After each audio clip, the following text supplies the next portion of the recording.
এই ঠান্ডায় বা শীতে একটা কমন সমস্যা নিয়ে আসে, সেটা হচ্ছে দাঁতের শিরশিরানি।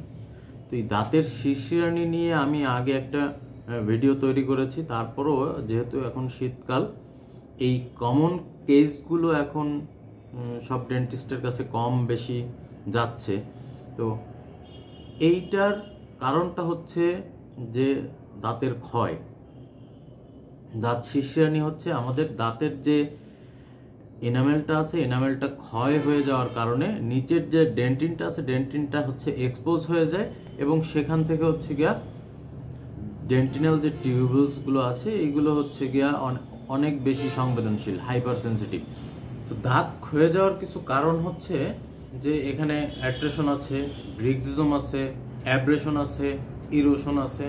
এই সমস্ত কারণ, এইগুলো হচ্ছে গিয়ে কারণ। তো এর অ্যাট্রেশন হচ্ছে গিয়া দাঁতে দাঁতে ঘষা, যে আপনার একটা দাঁতের উপরে আর একটা দাঁত যখন ঘষা লেগে আস্তে আস্তে যে ক্ষয়টা হয়ে যায়, এটা হচ্ছে গিয়া অ্যাট্রেশন। ব্রিক্সিজমটা হচ্ছে গিয়ে প্রেশার দিয়ে অনেক সময় রাগান্বিত, ক্রোধ বা ঘুমের মধ্যে অনেকে দাঁত কাটে, এইগুলো হচ্ছে গিয়া ব্রিক্সিজম। অ্যাব্রেশনটা হচ্ছে আপনার সার্ভাইকালি যে দাঁতটা দেখা যাচ্ছে গিয়া অনেক অংশে হচ্ছে গিয়া দাঁত যেটা নষ্ট হয়ে যায়, এটা হচ্ছে গিয়া আপনার abrasion, mid pattern tooth loss, যেটা অ্যাব্রেশন মেনলি। এরপরে হচ্ছে গিয়া যে ইরোশনটা হচ্ছে গিয়া সার্ভাইকালি আপনার অনেক সময় ফল্টি ব্রাশিং এর কারণে হচ্ছে গিয়া ইরোশনটা হয়ে থাকে। অনেক সময় আমরা যে নিয়মে ব্রাশ করা উচিত তার থেকে অনেক অত্যাধিক বেশি প্রেসার দিয়ে আমরা ব্রাশ করি, যার ফলে হচ্ছে গিয়া যে এখানে এই ইরোশন বা এই যে টুথটা লস হয়ে যায়, এটা হচ্ছে গিয়া ইরোশন। আমাদের হাত পাও কেটে গেলে যেমন এই টিস্যুটা দ্রুত শুকিয়ে যায় এবং এখানে নতুন একটা সেল বা টিস্যু তৈরি হয়, দাঁতের ক্ষেত্রে কিন্তু ভিন্ন। দাঁত যদি একবার ক্ষয় হয়ে যায়, ওইখানে কিন্তু নতুন করে কোনো টিস্যু বা সেল তৈরি হওয়ার কোনো ওয়ে নেই।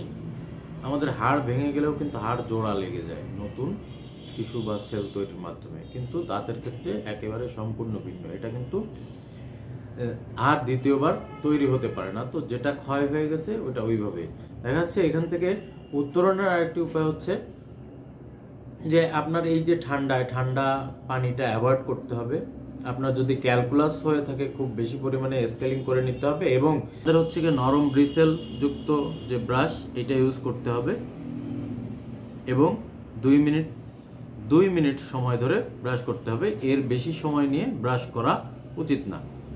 এই অ্যাট্রেশন দূর করার উপায় হচ্ছে কি, আপনাকে অবশ্যই একটা নাইট গার্ড ইউজ করতে হবে। যে দেখা যাচ্ছে নাইট গার্ড ইউজ করলে এই যে আপনার ঘুমের মধ্যে দাঁত কাটা এইটা বা ক্রোধ, রাগান্বিত হয়ে অনেকে দাঁতে দাঁতে ঘষা, এই জিনিসটা হয়তো বা প্রিভেনশন করা সম্ভব। এবং যেই সমস্ত সার্ভাইকাল ইরোশন বলি বা অ্যাট্রেশন বলি, যেটা ইরোশন আছে বা রিসেশন আছে, এইগুলো যেটা হচ্ছে কি আপনার ফিলিং করার মতো আছে খুব বেশি পরিমাণে, এটাকে ফিলিং করে নিতে হবে। যদি তাতেও কাজ না হয়, অনেক বেশি পরিমাণে হয়ে গেছে, সেই ক্ষেত্রে আপনার যেগুলো অ্যাট্রেশনের ক্ষেত্রে হয়, যে দেখা যাচ্ছে সেটা আর রিকভার করা সম্ভব না, সেই ক্ষেত্রে আপনার অবশ্যই রুট ক্যানাল করে নিতে হবে। সেই ক্ষেত্রে হয়তোবা দাঁতটা আপনার আবার ঠিক হয়ে যাবে, অনুভূতিটা নষ্ট হয়ে যাবে। তো এই ঠান্ডায় এছাড়া কমনলি হচ্ছে, আপনি যদি সেন্সিটিভিটি থেকে বাঁচতে চান, অবশ্যই আপনার কিছু যে যে হাইপার সেন্সিটিভিটিটাকে প্রতিরোধ করার জন্য কিছু পেস্ট আছে আপনার, যেমন হচ্ছে গিয়া মেডিপ্লাস ডিএস আছে, সেন্সোডাইন আছে, আপনার পেপসোডেন্ট আছে। এই জাতীয় কিছু হচ্ছে আপনার টুথপেস্ট পাওয়া যায় বাজারে। আপনি এর মধ্য থেকে আপনি যেটা ভালো মনে করেন আপনার, সেটা ব্যবহার করতে হবে।